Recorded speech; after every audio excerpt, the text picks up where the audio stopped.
In 2008, the Robert Kennedy Center for Justice and Human Rights awarded Aminatou Haidar the Robert Kennedy Human Rights Award. Last week, the RFK Center came to Lanzarote, Canary Islands in Spain, because our partner, Aminatou Haidar, is on a hunger strike. Aminatou, why are you on a hunger strike?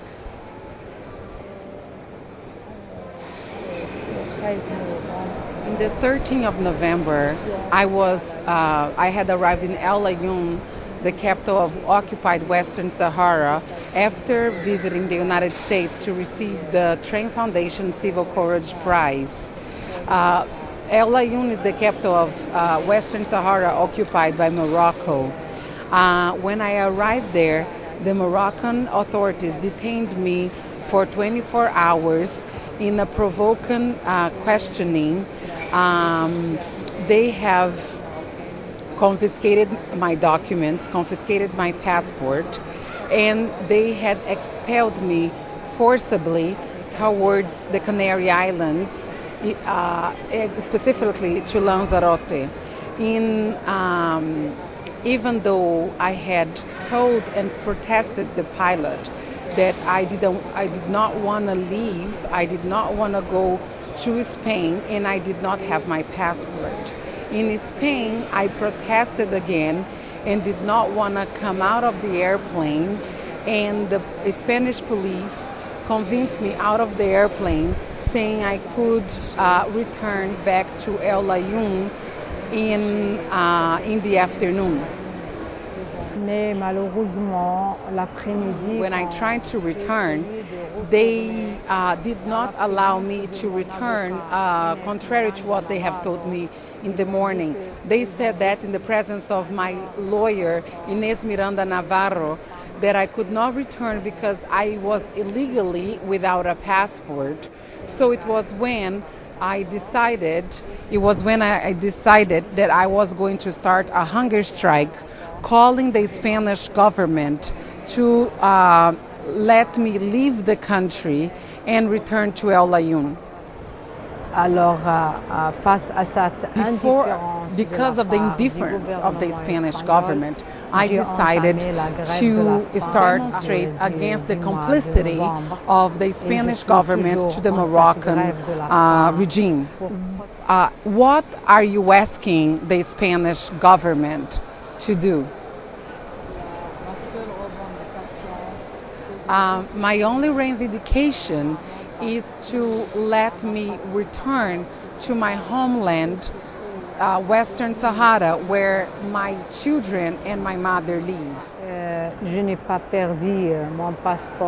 I did not lose my passport. My passport was arbitrarily confiscated by the Moroccan authorities. My passport is still valid. It's R559514. And it was confiscated in collaboration with the Spanish when the Spanish accepted me here without my passport. Both countries have violated international human rights law that they have ratified, including Article 12 of the International Covenant for Political and Civil Rights.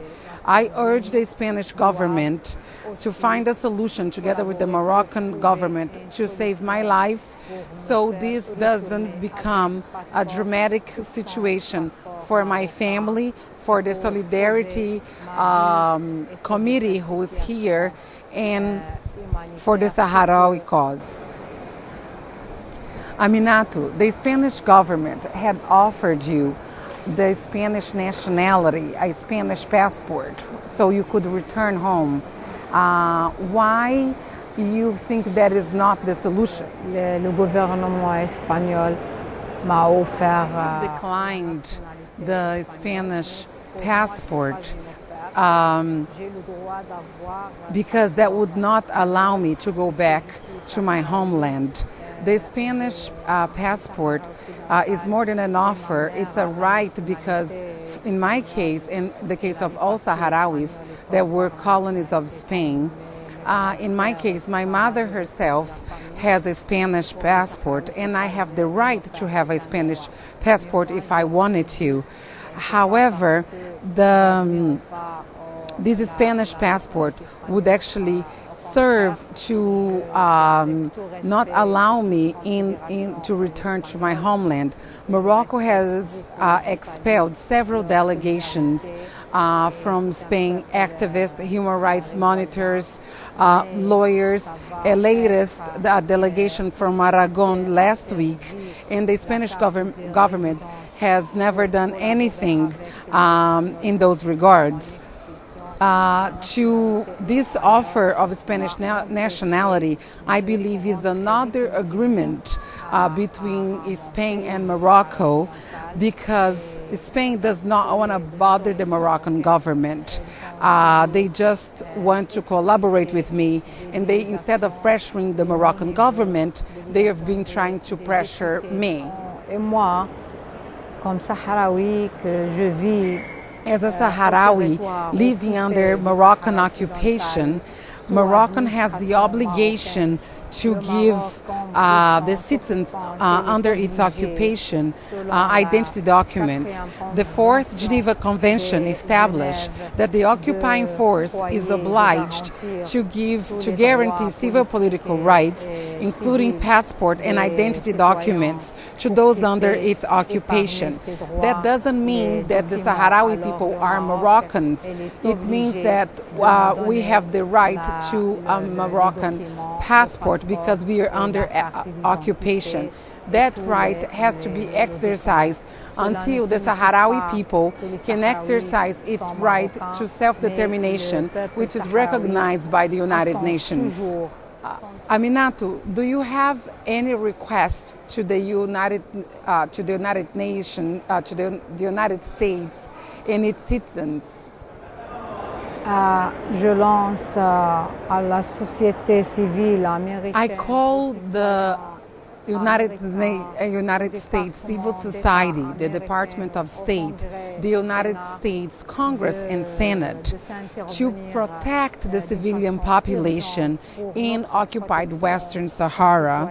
I call the civil society, the United States civil society, and Department of State, Senate and Congress to put pressure in the Moroccan government to protect the civilian population and human rights defenders. Since September, the repression in Western Sahara has intensified. On October 8th, 7 human rights activists coming from the refugee camps have been detained, and they will appear before a military court. The same day, several others going to Mauritania had their documents confiscated.